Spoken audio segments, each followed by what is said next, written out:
Welcome to a session of fun with physics. Today our topic is surface tension, and while we are at this topic, we are not going to do any theory, so get ready for some real fun in experiments on surface tension.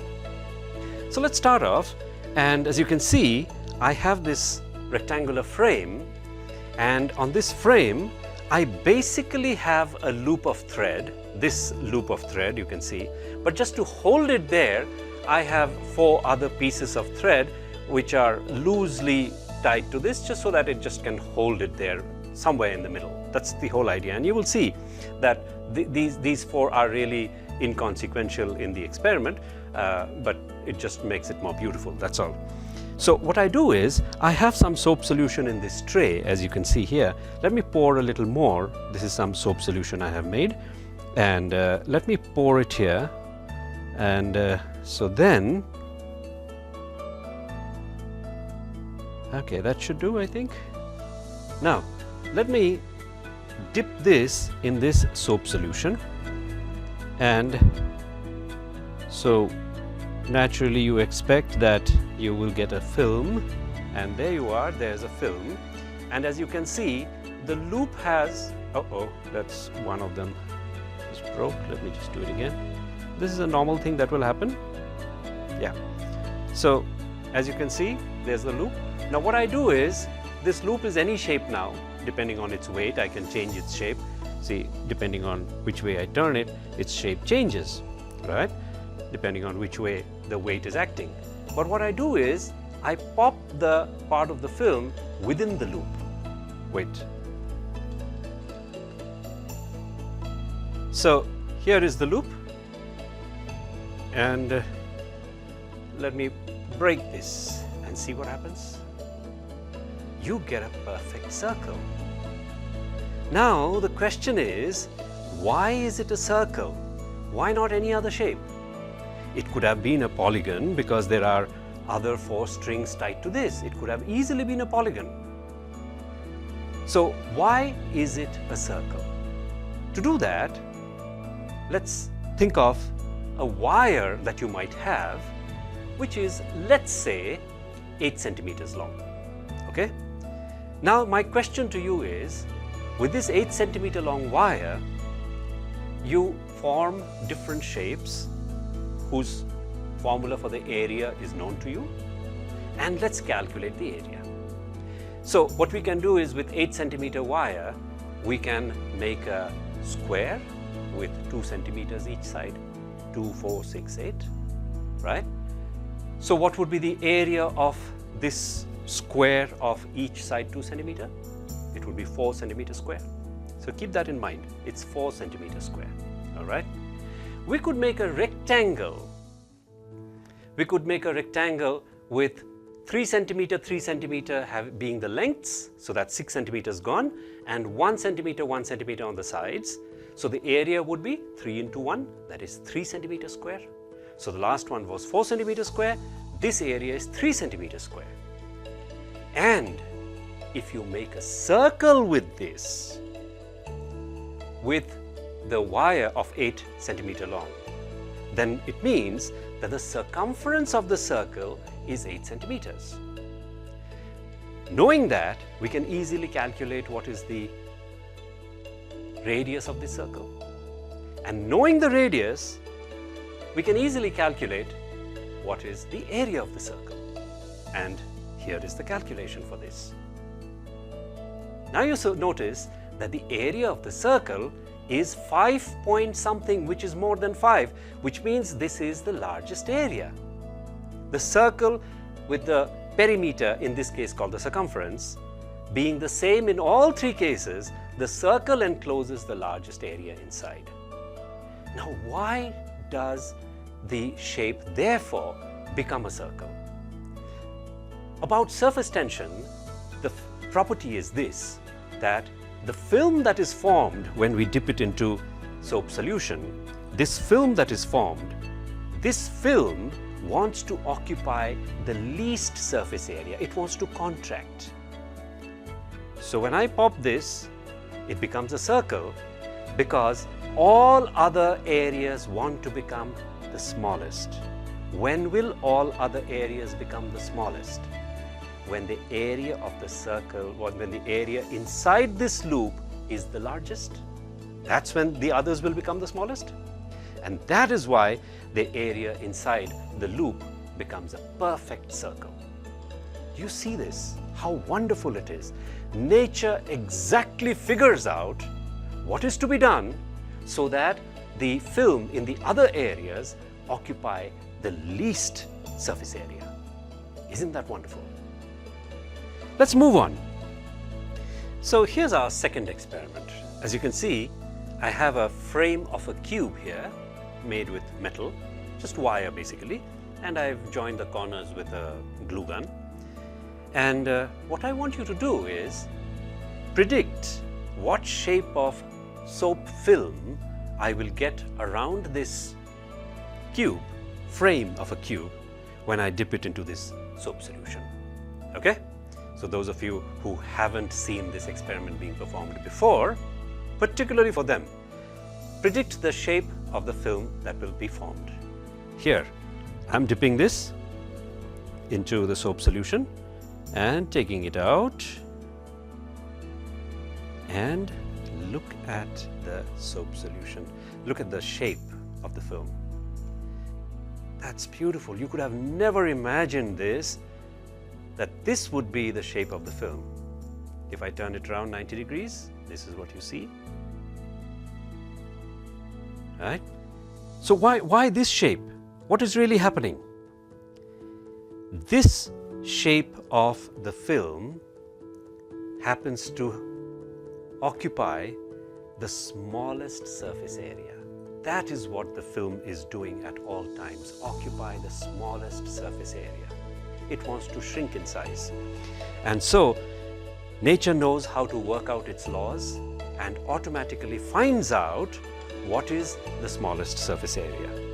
And there you are, you get to see the smallest surface area with such a simple experiment, and what a beautiful shape it turns out to be. From the top, it goes down from all four sides and meets on a common line over there, from top and bottom and the sides as well. And right in the middle you have a rectangle. How beautiful that is.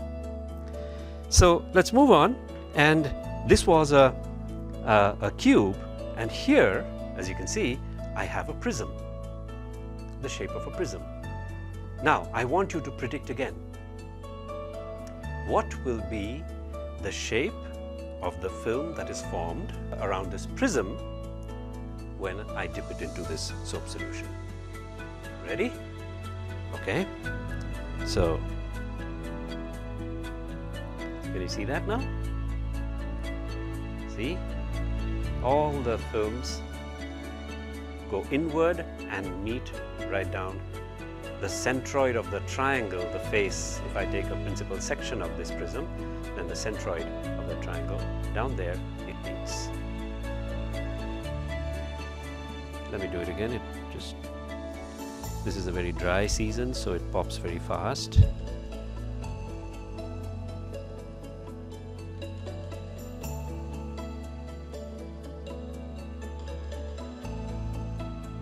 Right, there you are.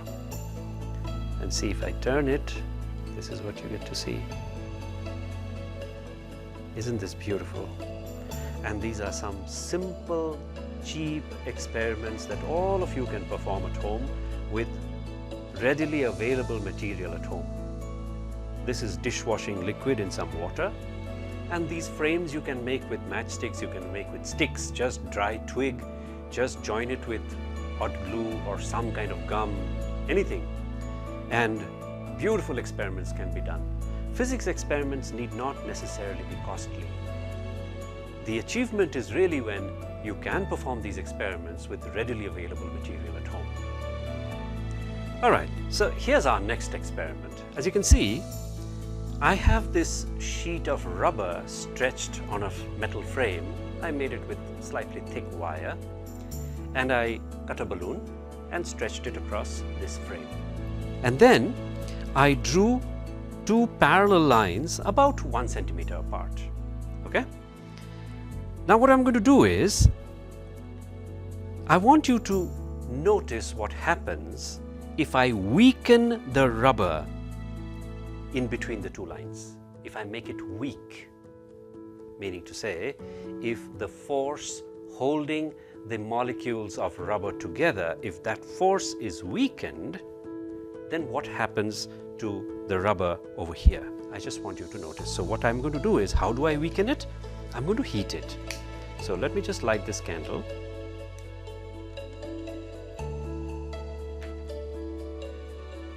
And if you notice again, these two lines are straight and they're parallel to each other, and I hope it'll stay and not just pop, just burst. So I'll just heat it very gently.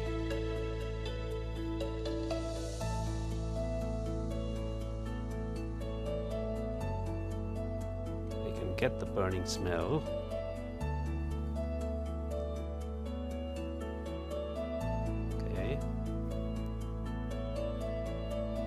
And you can see already, see what has happened? The line has bent, which means the rubber over here, which is cold, which has not been heated, here the intermolecular forces are much stronger, and so the stronger force is pulling this apart, whereas here, since I've heated it, this has become weak. If I leave it like this for some time, it'll again cool down. I can feel it is warm, and it'll become straight again. Okay? Now this is what I want you to notice, that the weakened portion gives away. The stronger portion pulls it apart. That's what happens. Same experiment, different way. Look at this. So I don't need this anymore.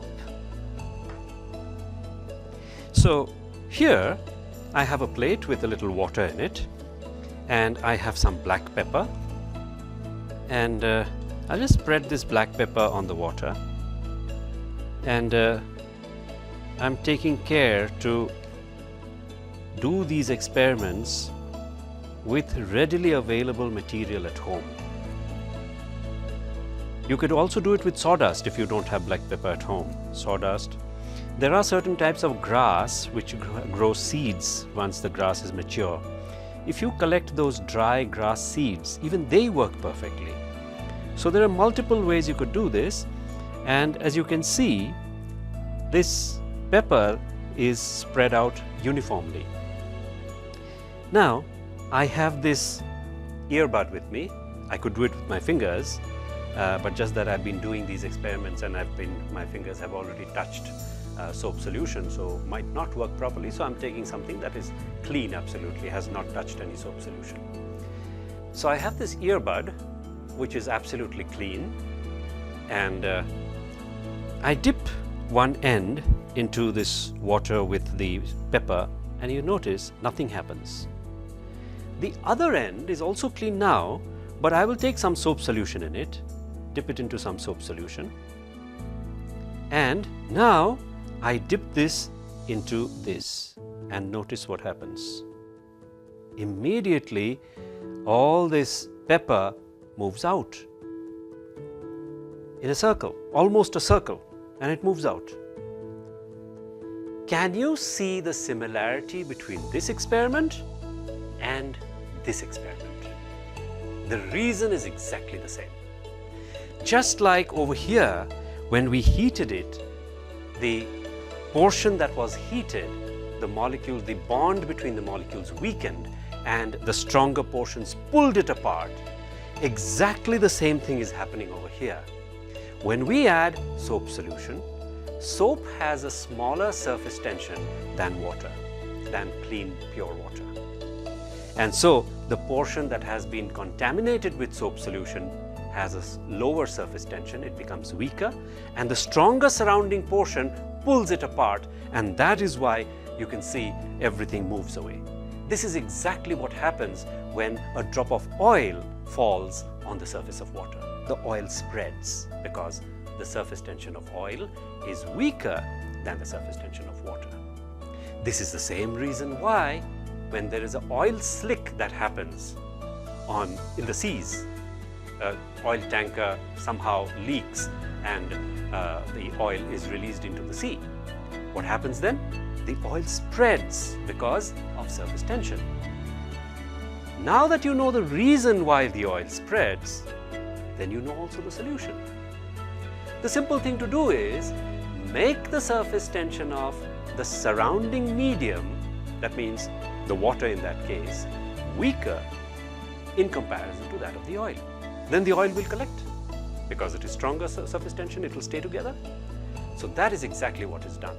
Some chemicals are sprayed which makes the oil clump in, join and make clumps, and they are then easily collected, and because they are clumpy now, it is not a full unbroken surface, and so it is much more convenient for the marine animals to pop out and breathe and go back in. So these are some of the solutions, real life solutions that you can come up with when you understand this topic.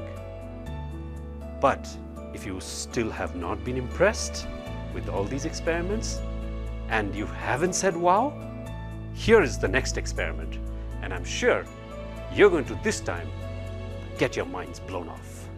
Get ready for this. So I've spread out some soap solution, this water, on the table, and let me blow a bubble here. Okay, and let me blow another bubble here.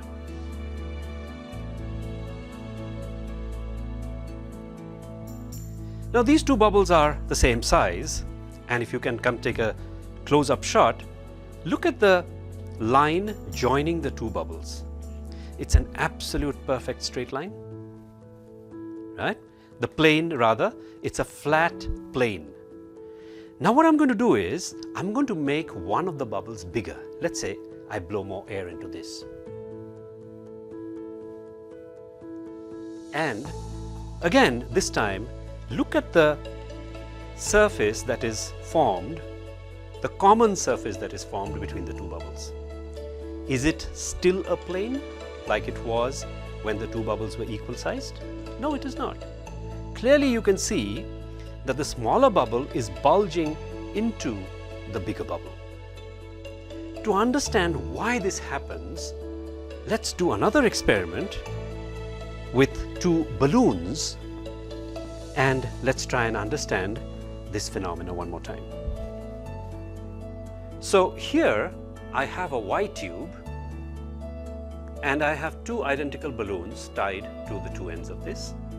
I can blow air, and the air will go equally into both the balloons. Now what I'm going to do is, I'm going to blow air into both the balloons, but I'm going to make sure that one balloon is blown bigger than the other. Okay, so let's do it. And then I'm going to ask you to predict something. All right, let's blow it first.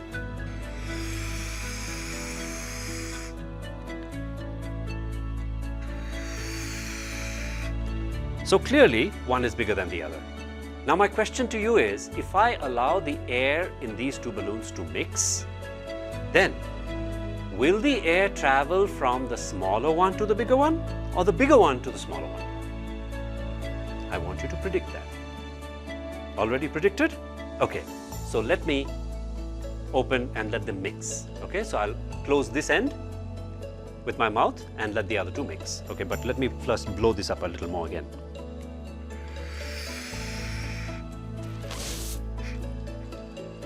Okay, so see what has happened? I've allowed it to mix, and air from the smaller one has gone to the bigger one. Did you expect this? This experiment is absolutely counterintuitive, which means opposite to common sense. We have this kind of feeling that obviously air will go from the bigger one to the smaller one until the two become equal sized. No, that's not what happens. As you clearly saw, air traveled from the smaller balloon to the bigger balloon and made the bigger balloon even bigger. Now, why is that?